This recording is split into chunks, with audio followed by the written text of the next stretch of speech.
Hey Tyler, have you ever wanted to make your own podcast? Absolutely I have.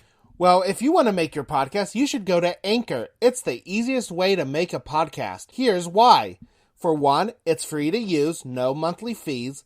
There's creation tools that allow you to record and edit your podcast right from your phone or computer, so you don't need any of that special equipment. Anchor will distribute your podcast for you so it can be heard on Spotify, Apple Podcasts, and many more. You can make money from your podcast with no minimum listenership, and it's everything you need to make a podcast in one place. If Jeff and I can make a podcast using Anchor, literally anybody can. So, download the free Anchor app or go to anchor.fm to get started. The following podcast is a member of the Pokecasters Network. Pokecasters Network, supporting Pokemon content creators, their shows, and the community of Pokemon fans. To find out more, check out PokecastersNetwork.com or find us on Twitter and Facebook.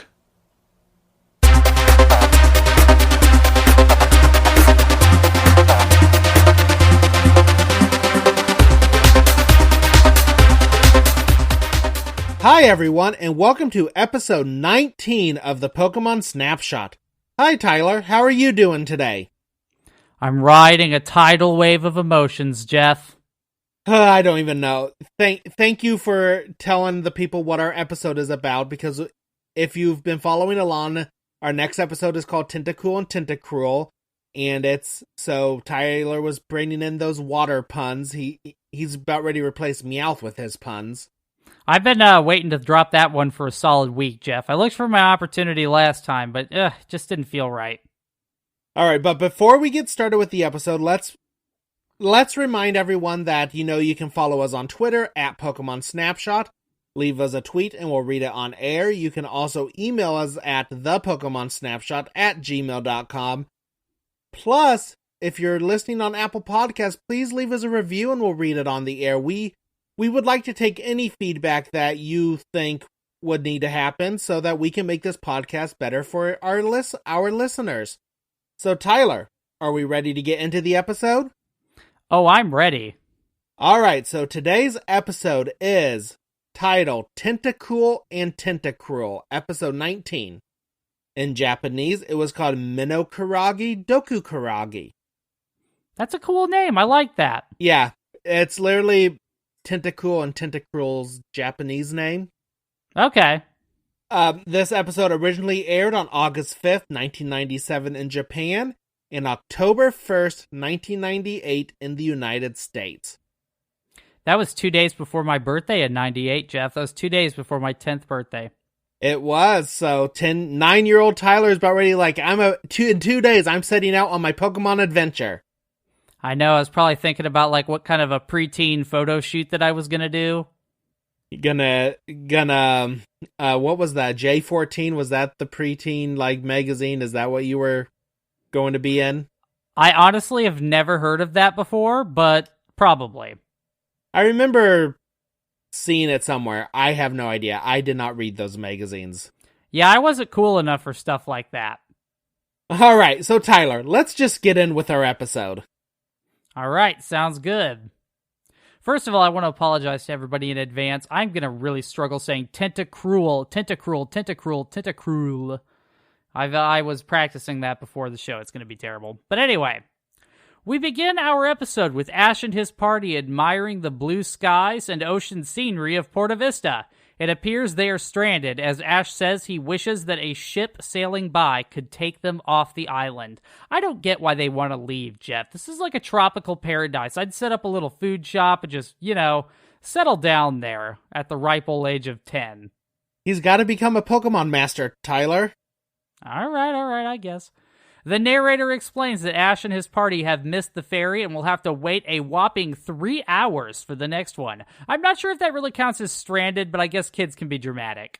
And you think after the last few days, waiting a little longer to get on a boat wouldn't be that big of a deal to them? Not only were they on the St. Anne when it sunk to the bottom of the ocean, they also crashed Moe's boat onto the dock last episode.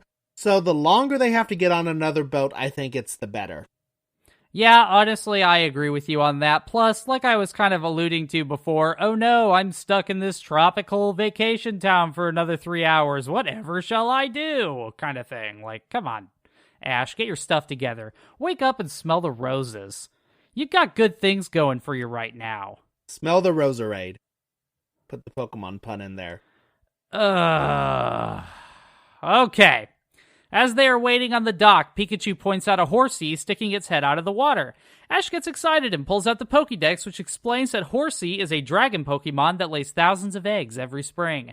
Brock points out that the Horsey looks injured, and Misty comments that there is no Pokemon Center around. And when he says that it looks injured, it kind of has like a black eye almost? Yeah. Or something to that effect.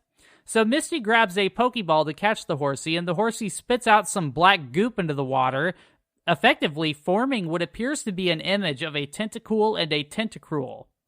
Ash says that Horsey is trying to say something, and Misty says that first they need to capture the Horsey to get it help. And by looking at the Horsey's black eye, as you just mentioned, it made me think that it is weird that we don't see more Pokemon injuries. You'd think they would all be injured with how often, this world centers around them battling each other.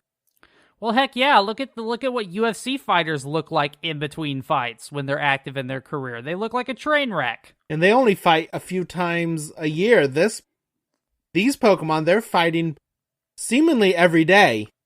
Right. I don't get it. I guess they just don't want to show badly damaged Pokemon to children all the time. Kind of ruins the allure of the show if you think about it. It's like, oh, look at us, we're abusing animals. True. Just then, as Misty goes to capture the Horsey, a boat explodes in the water. Sailors begin jumping off into the water, and Misty says that they have to act fast. Misty throws out several of her water Pokemon who go into the water and begin rescuing sailors. As this happens, we see Ash and Brock have apparently stolen yet another boat, and they begin to drive it out into the water.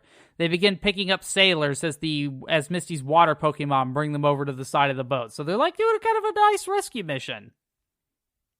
They begin, and the Horsey, as this is going on, is just like hanging out under the deck looking on ominously. And my thought with this, with them being 10 years old, acting fast probably would be calling a grown-up, not actually helping them. Getting someone who could actually help, not taking the matters into your own hand. I would tend to agree with that. Plus, I mean, they did get away with stealing a boat in the last episode, and even though they're doing it to rescue people, I think that they should quit trying their luck with this whole, felony theft thing that they've got going on. Once in the boat, one of the sailors keeps saying, "It's terrible," over and over and over. And Ash says it seems he is paralyzed. I'm not sure why he says this, but whatever. He says the guy seems paralyzed. The sailor then says that he has to tell the boss what happened. As this occurs, we drop down into the ocean where we see Tentacool and Tentacruel floating around the depths of the water. So it kind of pans down into the water, and we see this just mass of Tentacools, and I believe some Tentacruels, if I recall, floating around in the water. So it looks like stuff's about to go down. We then change scenes where we see our old pal Brutala. Apparently, she is the boss that the sailor mentioned. Standing at either side of her are two really unhappy-looking dudes wearing Speedos. And I just wanted to mention this. It looks like Brutala has, a group of manservants wearing Speedos. I'm not sure what to make of this, but I guess it makes sense in her case. Throughout this whole episode, I thought the guys in Speedos were kind of creepy. They didn't say anything. They just kind of walked ominously. Actually, and this might... So, I've been recently watching the show Agents of S.H.I.E.L.D. Okay. And there's a part of this show where they're trying to save the future from the Kree. Have you heard of the Kree, Tyler? Do you know much? I know the Kree, yeah. Okay. So, and the guy in charge of it, he takes the few humans that are left in the world, and he puts this thing, and they pretty much become their servants and walk around without any facial recognition, they don't have any features on their face or whatever, they just have blank stares because they can't hear anything, and he's controlling their minds, and this is kind of why that made me think of. Okay. So, mindless band slaves. Yes. Okay, yep, that's the same vibe that I'm getting. I have not seen that show. But well, and then that makes sense. like, they're supposed to look very good, and that's like a kind of that Kree guy would take only the best looking humans to be his slaves. Ah, so I better look out if that ever happens in real life, huh, Jeff? I'm not going to comment on that. Brutala thanks Ash and his group for saving the sailors on the ship. Ash asks if they can get a ride to the mainland, and Brutala laughs and says that they can't leave until they see her resort. She proceeds to show them a model of a resort that has a bunch of carnival rides and stuff in it. She explains that it will be the world's largest luxury resort. We then flash to a scene showing that this resort is being built out in the ocean. Like, they've got like this raised like platform sticking out of the ocean, and they're building this luxury resort on top of it. Brutala explains that it will be called Nastina's Paradise. And hold the phone right here, Jeff. Did they just change Brutala's name to Nastina in this episode? It appears that they did. So if you remember, Tyler, last episode was banned. It did not air over here, so this is the first time us American audiences have seen this character. And as we will find out, they are different people. I mean, just then, by changing her name. And, so this scene was actually changed from the Japanese version, because in the Japanese version, they see her and they call her Brutella, but then she gets angry at them for thinking that she is Brutella because she is actually Nastina. Ah, so they do readily explain this in the Japanese version. Yes, but they guess they didn't think they need to, or it would have made no sense to add them in since we didn't see last episode until 3 years later. Right, that makes sense. So we'll just call her Nastina for the rest of the episode, but for the listener, Nastina looks exactly like Brutella. Yes. Nastina explains that the Tentacool are sabotaging the build, likely because she is building it over a large coral reef. She also explains that Tentacool is scaring away visitors, because apparently they expect visitors even with the site unfinished. She calls them despicable and wonders why they even exist. Misty gets mad at her for calling them that, and Nastina buckles down and says that they are disgusting and you can't even eat them. Also, that they are hurting her profits. Nastina then asks them if they will help her with her Tentacool extermination process. She also says that she will pay them very well. And she goes on to, do this, whole, weird thing where she has her, manservants, unveiling all these prizes that they're going to get for exterminating the Tentacool. She offers them luxury dinners for a year, $1 million in cash, I believe unlimited hotel stays, and this entire time her, manservants are unhappily opening the curtains to show Ash and Brock what's going on. And Ash and Brock are loving this. They seem super excited about the offer, but Misty gets mad, says it's disgusting, and storms off with Ash and Brock chasing after her. Nastina groans and says there's a girl who can't be bought. And I have to wonder, why aren't there companies or mercenaries you can hire for this job? It seems a bit odd to offer this to some random kids, that just, wandered in. Yeah, that's the thing. They just kind of wander into the lobby, and she's just like, hey, you look like Seth. What even gave off the vibe that they looked like they were ready to handle this type of job? I honestly have no idea. They're children. They just walk in and they're like, hey, kid, want to kill some animals for me? Come on now. Plus, I will say, exterminating animals is wrong, but $1 million and luxury dinners for a year? Come on, Jeff, that's a tempting offer. Tell me you wouldn't take that. I mean, yeah, that does sound very good. Maybe, if people would give me $1 million, yeah, I'd go get rid of some jellyfish. Heck yeah! I'd have a single tear rolling down my eye as I did it, and then it would immediately suck back up into my eye as I was handed my $1 million in cash. I'd be like, Disneyland for a week, here I come! Because that's, how much time at Disneyland you'll get for a week. A week for $1 million, as you know. Yeah. The scene then changes, and we see Ash and Brock following behind Misty and asking her why she is so mad. Misty says the old woman makes her sick for wanting to kill the Tentacool because they are cute. Ash says they are cute in a questioning way and pulls out his Pokédex. It goes on to say that the Tentacool are jellyfish Pokemon who are made up of 99% water. Ash says ugly, and Brock suggests that ugly is in the eye of the beholder. We're going to go with that for you, Jeff. I don't have to worry about that, but we'll go about that with you. Ouch! Misty says that... It took you a second. I paused for a response, and you didn't respond, so I was like, all right, we'll just skip on by this. I had to do it. It was too obvious. Jeff is speechless. Continue. Misty says that if Tentacool are attacking people, they must have good reason because they are so nice and squishy. She says that the red spot on their heads are called the Ruby of the Sea, but apparently only she calls it that because Brock says he has not heard that before. So thank you, Brock, for being a bit of a buzzkill again, but I do like you called Misty out for that. And I would just love to see her hug a Tentacruel. That is a disaster just waiting to happen. Oh yeah, don't hug jellyfish, children. That's a bad time. You're gonna get stung. Misty then continues to go on and on about how great water Pokemon are, and even says that Horsey is an artist. And as this is going on, we see Pikachu floating on a pool floaty in the water and enjoying what appears to be an iced tea. He's just chilling with Horsey, having a good time. I don't know why, but they appear to be away from the rest of the group doing this in the middle of the street. Because just then, Misty and the whole group comes running up to them, and Misty's yelling, Horsey! While Ash and Brock follow behind. Was it ever explained that they saved Horsey? Not up until this point, no. That's what I'm pretty sure the last scene was just Horsey watching them from under the pier.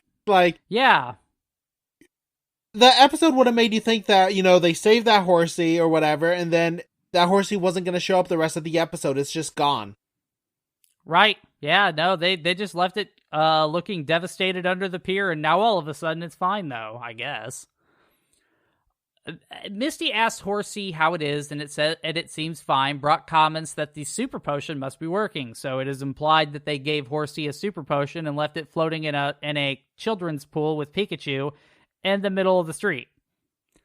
Horsey then begins to try to communicate with Misty, and they all figure out that the Horsey was drawing a picture before to warn them about what was going to happen with the ship, which I feel was exceedingly obvious up until this point. Obviously it was trying to warn them, but everybody seems really surprised by this.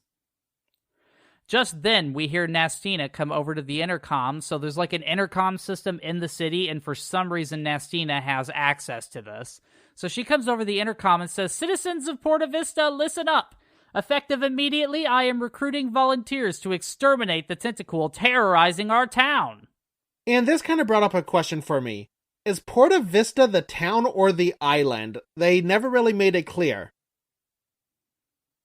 I have no idea. I just assumed it could maybe be both. I guess. I don't know. The reason I was thinking this was this area looks way different than the area they were in last episode. Yeah, maybe. So then that would, and we'll kind of get to this later on at the end of the episode. No spoilers, but there is a sequence where we're brought back to the original location of the last episode. So I guess on that logic, I'm going to assume Porta Vista is either a really large city on an island or it is the island itself. Yeah, and really, if you think about it, they're kind of lucky they have 2 episodes in Porta Vista, because if you remember at the end of Island of the Giant Pokemon, they're running towards Porta Vista, then the next episode was banned.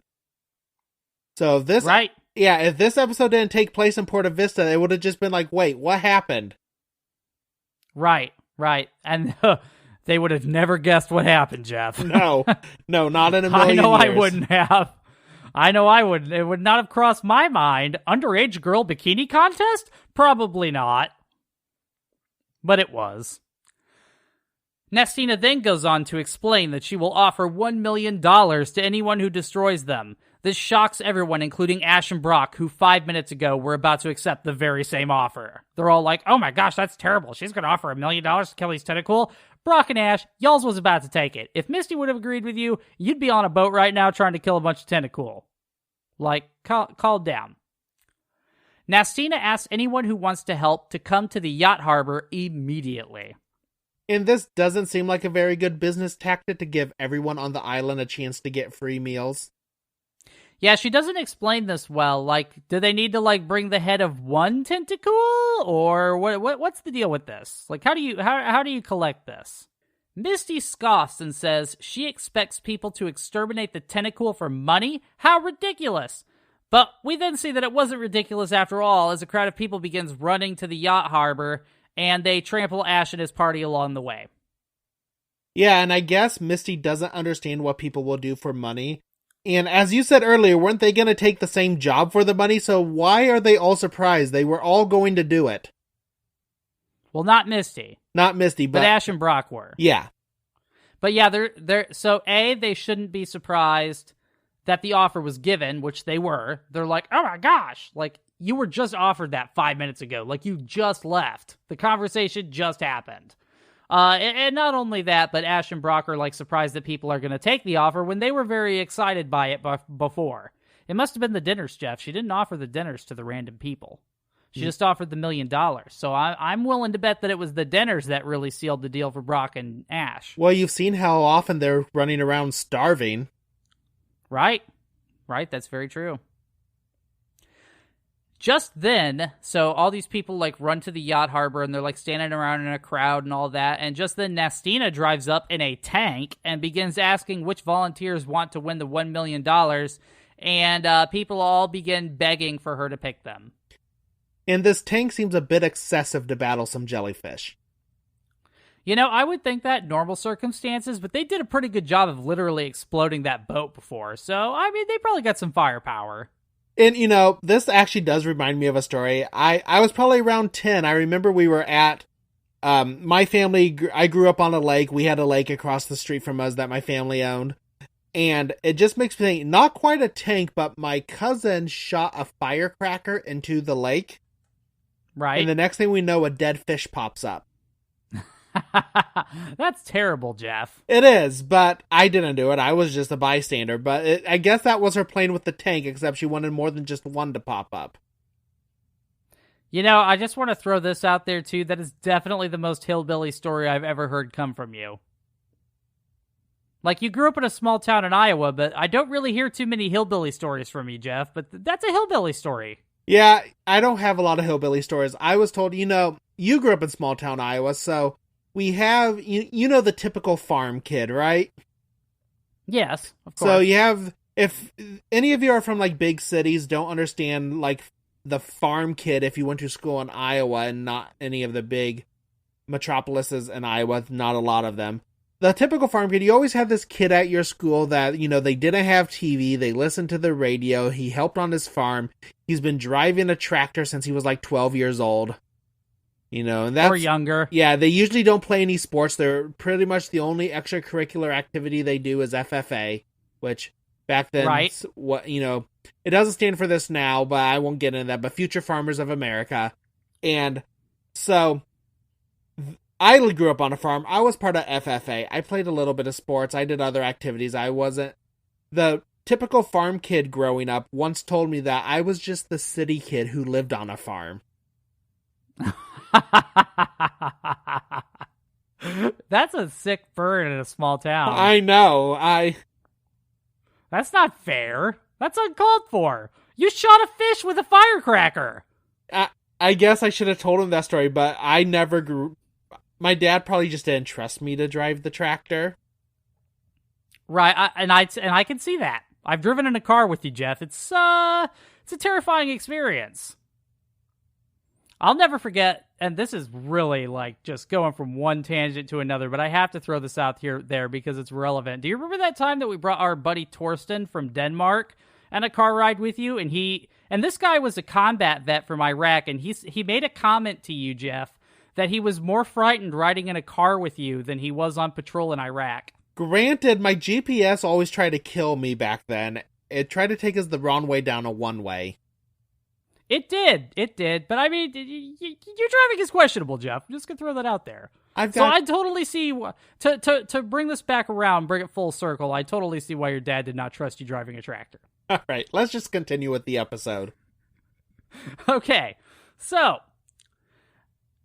we got all the people standing around the tank. They're all begging. They want that $1 million. And just then, a rose comes flying out with a suction cup attached to it, and it sticks to the side of the tank. Nastina looks into the ocean to see Team Rocket sitting on a very nice boat. They do their little poem thing. After they're done, Nastina says that they have a lot of spunk, and Ash says, that's a new definition of spunk. Jesse goes on to comment on Nastina's hair, so Jesse and James. Jesse's like, about ready to say that Nastina's hair is gross, and so does James. And Nastina shoots the tank at them, and it hits them. And she tells them that she doesn't need their beauty tips. She needs them to get rid of Tentacool. Jessie gets afraid and tells her that it is a distinctive style that, in regards to her hair. She's like, oh, it's a distinctive style, just don't shoot. And Meowth comments that it is a distinctive style, and that is probably the worst done pun in the show so far. Yeah, when I was watching, I had to sit there and think about it for a bit. I'm like, oh, I get what they're saying, but that was stretching it. That was really stretching it. Distinctive? Like, why does her hair stink? I guess stink like it's bad? Yeah, it just was not good. But I guess they had to throw something in there because, again, scene was a little different in Japanese. They actually just call her Brutella, and that's when she starts yelling at them and shooting them with the tank. That makes far more sense. Because I did not think Jessie and James would be like, oh, this person's going to give us $1 million, let's make fun of her hair. Like, even for them, that seems dumb. Yeah, they just had to find something for them to say, because again, we over here in the West have not seen the previous episode. Right. So Team Rocket apologizes again and say that they will take care of Tentacool, and Nastina agrees to let them give it a shot. At this point, Team Rocket goes flying off into the water on their boat to go kill them some Tentacool. As they are sailing towards the construction site, Jessie and James say that this job will be easy and reveal that they have a secret stun sauce that will help them destroy the Tentacool. And this sauce is like in a old wooden barrel type of thing. And they're like, yeah, we're going to kill some Tentacool with this thing and by stunning them. Their plan is apparently to dump it into the ocean to stun them, catch them with a net, and then sell them at a fish market to make even more money. Just then, however, their boat starts to go backwards. At this point, they realize that they are surrounded by 10,000 Tentacool. They shock the boat and it blows up. This launched the potion into the water where it hits one of the Tentacool, causing the Tentacool to actually evolve into a giant Tentacruel. And this is the point it goes into our Who's That Pokemon segment. Who's That Pokemon? And so, our Who's That Pokemon for this week is Tentacool. Surprise, surprise. And in Japanese, as I kind of said at the beginning of the episode, was Minokarage. So, some basic information about Tentacool. He's number 72 in the Pokedex. He is a water and poison type. He's 2 feet 11 inches tall and weighs 100.3 pounds. He is known as the Jellyfish Pokemon, and he evolves into Tentacruel at level 30. Tentacool's name origin. So Tentacool is just a combination of tentacle and cool. Nothing exciting there. Minokarage may be a combination of Minokataki, which means enemy, and Karagi, which means jellyfish. So the Karagi part makes perfect sense. Alternatively, it may be a pun on the expression Minodoku, which means poison to the eye, referring to a tempting thing but one that must not be looked at, considering that its evolution's name is Doku Karage. So, Mino and Doku, so it's probably thinking of the poison to the eye, which is like a Japanese, saying.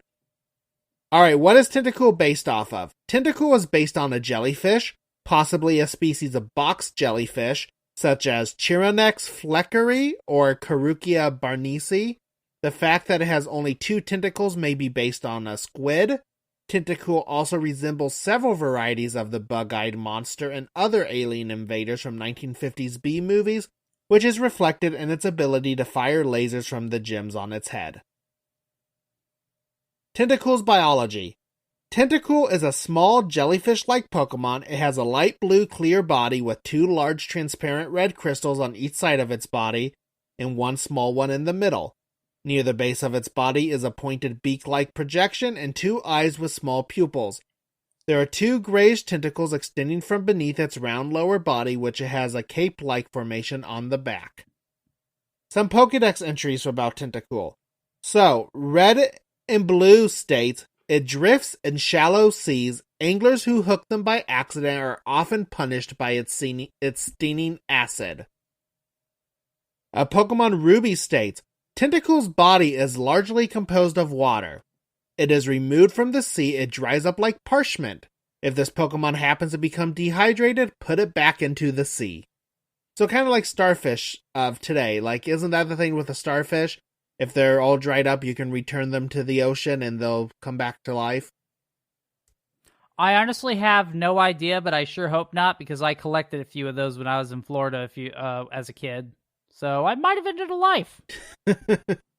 Pokemon Sapphire states, Tentacool absorbs sunlight and refracts it using water inside its body to convert it into beam energy. This Pokemon shoots beams from its crystal-like eyes. And then Pokemon Moon states, it drifts in shallow seas, such as the areas near beaches. If you get bitten or stabbed by its toxic tentacles, rush to the hospital. So they're not even, so unlike in, well, I think that's been debunked, but they used to say you pee on it. Right, and I is that true still, though? I don't know, and, so lately I've been watching old episodes of Survivor, and there's one episode, I think it's season 4, where some guy gets stunned by a sea urchin, and he actually asked one of the other castaways to pee on his hand. I actually remember that episode from long ago. Yeah, it's really awkward, so I don't know, and I know the show Friends has made jokes about it. I don't know if that's a thing now. Right, it's definitely a thing I've heard of. I guess I just don't know if it's factual. Maybe if somebody knows, they should let us know. Should you pee on somebody who's been stung by a jellyfish or a tentacool? No, actually, it says right here. A tentacool. If you're stunned or bitten by a tentacool, rush to the hospital. Okay, so don't let your friends pee on your open wound. Yes, just go straight to the hospital. Not the Pokemon Center, the actual human hospital, which are far less common. Right. Alright, and then some trivia about Tentacool. In the Pokemon Red and Blue beta, Tentacool's name was originally known as Jilly. Well, that's kind of lame. Yeah, I think Tentacool's a better name. It's a way better name. Yeah, so alright, and that's our Who's That Pokemon? Who's That Pokemon? Fantastic. I really am wondering about the pee thing now. I'm going to have to Google that. I'm sure there'll be sources going both ways on Google, so please, if you're out there and you live in an area near an ocean, Jeff and I do not live anywhere near an ocean. We don't have to worry about jellyfish. Do you pee on it? I need to know this. I need to know these things, especially when the podcast takes off, because I feel like I'm going to be going on a lot of tropical vacations. It's bound to come up. Brock comments, so after this is all done, and we see that this Tentacool has evolved into a giant Tentacruel because of this potion that Jesse and James have dumped into the water, Brock comments that Tentacruel shouldn't be that large, and Ash pulls out its Pokedex. It explains that Tentacruel is the evolved form of Tentacool, and its numerous tentacles serve as a powerful weapon. It is also known as the gangster of the sea. That's pretty awesome. Ash comments that this Tentacruel must be the gang leader. Just then, Nestina begins shooting her tank and some bazookas, so her, boy toys have bazookas now as well. And they're all shooting these tank shells and bazooka shells at the Tentacruel, but the shells are just bouncing off the side of it. Nestina yells for it to leave her hotel alone. Just then, however, all of the Tentacools come marching up the beach and into the city. Tentacruel follows behind with a tidal wave coming up behind it. Misty, for some reason, says that they need to protect Tentacruel, but I don't understand this because it seems like Tentacruel's doing a pretty good job protecting itself. Yeah, maybe it has to do with that, it's a supersized Tentacruel, and so she's thinking it'll eventually be taken down by the bullets. I have no idea. But in the Japanese version, instead of Ash, going, a tidal wave is coming, he's actually calling Misty an idiot for standing around. Hey, that's actually pretty fitting. They should have kept that. Yeah, and so this scene and some of the coming scenes actually got this episode banned for a little bit. So I'm going to give you a little history lesson here, Tyler. This episode was banned for a period of time following the September 11th attacks because Kids WB refused to air this episode because of Tentacruel's destruction of a skyscraper. Though, if you recall, the scene remains in the opening sequence, this Tentacruel destroying the skyscrapers is in the opening sequence every time. Right. So I guess they just didn't want the actual episode where it happened. However, it did air only one time 1 month after the attacks and was never shown again until Cartoon Network began airing the series. It was also included with the release of the Pokemon Indigo League DVD pack, so you can get it on DVDs now. This episode was also banned for a couple weeks following Hurricane Katrina in 2005 as it portrays a city flooded with water. That is some intense censorship.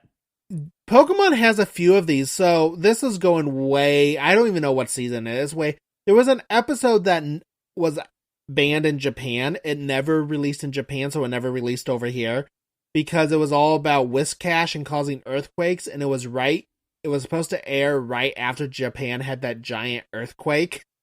Okay. So they just never aired it and never showed it. I guess that kind of makes sense. Like, you gotta read the room a little bit. I think that, just this Godzilla-type creature destroying a skyscraper was a bit of a stretch. After the 9/11 thing. Yeah, it wasn't like, a flying Pokemon run. I would understand a little more if it was like a flying Pokemon taking out the skyscrapers. Yeah, if it was more closely connected. Yeah.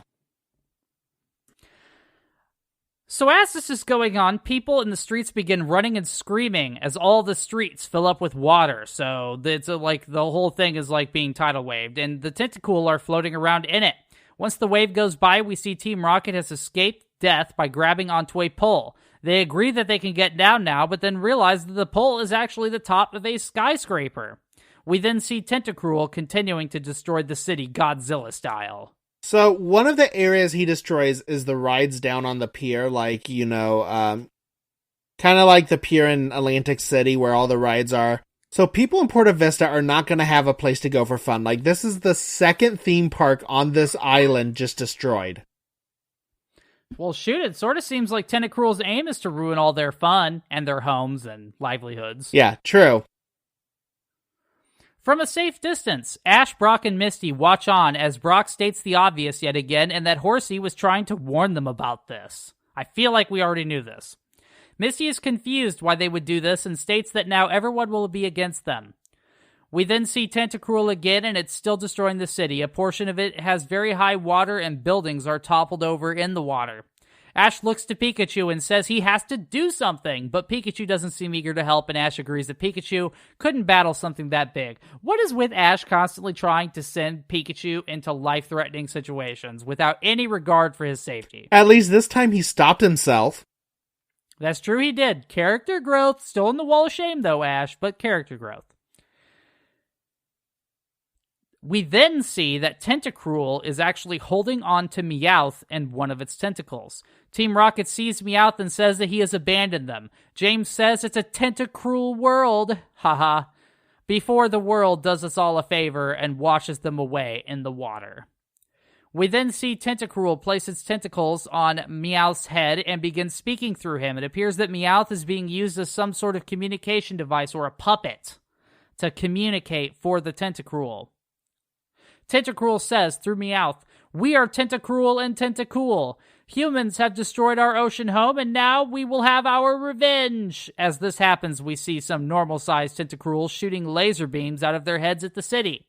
It kind of reminds me, if anyone here is a Whovian, anyone listening is a Whovian, it kind of reminds me of like a Dalek attack. I'm getting some real Dalek vibes from this particular thing. The giant Tentacruel goes on to explain that they will now destroy their home as they have destroyed theirs. All right, before I get to my next comment, again, this is why Pokemon would be terrifying in real life. Yes. I feel like over the course of hopefully years of watching this anime and analyzing episode by episode, movie by movie, we are going to see a lot of stuff is like, I always thought it'd be cool to have Pokemon, and I think only 20 episodes or 19 episodes in, I'm already changing my mind on that. Yeah, I don't want to live in a world with real Pokemon. Yeah, but also, with him using Meowth as a communication device, this is just like in the movie Independence Day when the alien speaks through the scientist. Yeah, it's exactly like that. Yeah.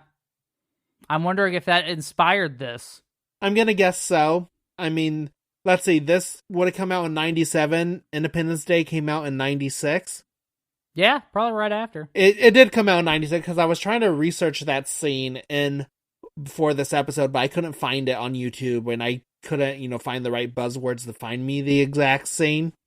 But so Independence Day did come out a year earlier before this episode did in Japan, so it had to be taken straight from that. Plus, I have yet to see any really original ideas coming from this show, so I would be very surprised if they thought of this on their own. As this happens, Ash comments that the hotel must have been built over the home of Tentacruel and Tentacool, which, again, is something I thought was incredibly obvious. And then I made a comment here that I feel like this episode keeps trying to, drop these big revelations. It's like, oh, so this is why this is going on. But it's all falling flat because the story thus far has been so predictable. I knew right from the get-go what was going on. Nothing has surprised me yet, Jeff. Well, good thing this was written for kids and not for 32-year-old men. Right, but yet here we are. Here we are. 32-year-old men watching Pokemon, so checkmate, Jeff. Misty becomes upset with herself for not understanding Horsey's warning sooner. I'm upset with you too, Misty, because I knew what Horsey was trying to say. Just then, a giant tentacle hits the building Ash and his party are in. We see Horsey pleading with the Tentacruel and Tentacool, and blah, oh my gosh. We see Horsey pleading with the Tentacruel, and the Tentacruel tells Horsey that it is too late. It must teach humanity a lesson on what it is like to have their homes destroyed. Horsey continues pleading with Tentacruel and Tentacruel basically tells Horsey that its spineless attitude will just make the humans be more cruel, which is ironic considering that your name is Tentacruel and you are in fact being cruel. Horsey says that they are the spineless ones, and Tentacruel splashes the water with the tentacle, and this sends Horsey flying into the air. I just want to say, technically, Horsey was right. Anatomically speaking, jellyfish are spineless. That hurt, Jeff. That was a really bad joke. Ow. Oh my gosh. I need a breather. Alright, I'm back. Fortunately, Ash sends out Pidgeotto, and it is able to grab Horsey, saving it. So after Horsey gets splashed into the air and goes flying away, Ash sends out Pidgeotto, and it catches Horsey mid-air, saving its life. Horsey is brought to Misty, and she comforts it. Pikachu then hops up and says that it wants to take on Tentacruel. Ash, Misty, and Brock all send out their Pokemon, and they begin to attack. And I just wanted to note that Ash even used Butterfree this time. Good for Butterfree. He's getting a time to shine. I don't think they show him, but he's out there. Pikachu does a large thunder shock that shocks many of the Tentacruel as Pidgeotto kind of flaps them away. The gang's Pokemon is able to send the regular Tentacruel back to the sea, but the large one still remains. The large Tentacruel begins to question the Pokemon and why they are fighting for humans, and then uses its tentacle to whip many of the Pokemon out of the sky. Misty begins to climb up a building as Squirtle and Zubat are beaten up by the large Tentacruel.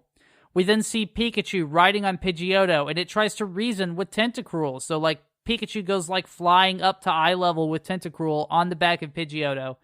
And it's just saying Pikachu, Pikachu over and over again, communicating with the Tentacruel. And it actually appears to be working, and then Misty comes up and yells for the Tentacruel to stop. She tells Tentacruel that this is enough, and that they understand that they heard it, and she promises they will stop destroying their homes. Tentacruel agrees to stop and says if it happens again, they will not stop next time. So they're not going to stop destroying things next time if anyone ever messes with their home again. It then throws Meowth away, and he lands next to Team Rocket. All the Tentacool and Tentacruel begin to leave. However, just then, Nastina isn't ready to be done and begins firing a bazooka at Tentacruel and shooting machine gun at it. So, Nastina's got, 2 machine guns up in the air. She's just shooting these 2 guns at Tentacruel. And it's interesting that they kept this machine gun bit in because an episode later on was actually banned due to the use of firearms, real firearms. We've seen firearms a few times so far. It's actually surprising. Well, and this is really the first time it's really being shot. So I know in Team Rocket's used a bazooka, but they've been those fake bazookas, whatever, couldn't look real in real life. But these machine guns look like real machine guns. Oh yeah, no, they're machine guns, for sure. However, Misty shows up with Horsey and it squirts Nestina in the face with its ink. That is not a great plan. So let's picture this. Nestina has 2 machine guns, is firing them in the general direction of Tentacruel, and Misty's plan is to go up and squirt her with ink. That's not a good attack strategy. No, what would have happened if it would have copped her off balance while she was still shooting her machine gun? Well, we'd be done with Misty, that's for sure. Misty tells Nestina that what she is doing is wrong, and Nestina gets mad. Tentacruel then shows up, and Nestina offers for them to go into business together. And I think it's because Nestina is pretty freaked out at the size of this thing. But Tentacruel's having none of that, and whips her into the sky, and she disappears. For a moment, because at this moment, Ash and his party watch Tentacruel go back into the sea and disappear. However, we then see a copy of Nestina, probably Brutala, building a building on the beach. It appears that they are rebuilding a restaurant. There we go. Tie back in from the last episode. And Nestina actually falls on her and destroys her building that she is building. It is then revealed that these two are cousins. So as we kind of discussed earlier in the episode, Nestina and Brutala are cousins. That is why they look identical. Which doesn't make any sense in the real world, but in the Pokemon world, apparently cousins look identical. I mean, it makes more sense than Jenny and Jenny's sister-in-law looking exactly the same. But this scene, can you just imagine as an American audience, this scene would have made no sense to us at the time. The previous episode didn't air, so we had no idea why there was a lookalike. We just who's Nestina falling on? Why does she look the same? And also, like you said, I would not have guessed they were cousins. I always thought they were sisters. Right. They probably should just have made them sisters. I don't understand what the deal with the cousin thing is. Maybe that was just a bad dub accident. Maybe. After this scene, we see Ash and the party on a boat sailing away. Misty sends out Horsey and says it is the cutest Pokemon of all. Misty does Ash's pose where she sticks out like the 2 fingers into the peace sign. And Ash gets mad at her for this. The narrator comes on and says that the ocean has become peaceful again. To be continued comes across the screen as we see Team Rocket beaten up, floating in a barrel that is tied to the ship in the water. And that's our episode. But again, I really like this episode. It was action-packed the whole way. It kind of had, it was very, you knew where they were going, but I felt like they handled it very well. It was kind of, with the Independence Day, obviously based off of that, but it also had, what do they call them? The giant monster movies in Japan. Giant monster movies, I don't know. Like Godzilla, and King Kong. Yeah, it was also based off of that. And someone tweet at us, email us, let us know. I know there's a name for them, and I cannot think of it right now. But what did you think of the episode, Tyler? I'll give it a 7 out of 10. I thought it was good. A little obvious at times, but it did have some good action. Yeah, overall, I was pleased. Yeah, and if you want to let us know what you thought of the movie, Kaiju, that's the monster attacking. Kaiju, you got it! Yeah, sorry, it was gonna bother me, and I would have looked it up, but now I know it's a Kaiju movie. But it was based off of that. But if you want to tell us what you thought of the episode, please send us a tweet at Pokemon Snapshot, or you can email us at thepokemonsnapshot@gmail.com, and then that's the end of our episode. So join us next week, where we will be watching episode 20, The Ghost of Maiden's Peak. That just sounds awesome.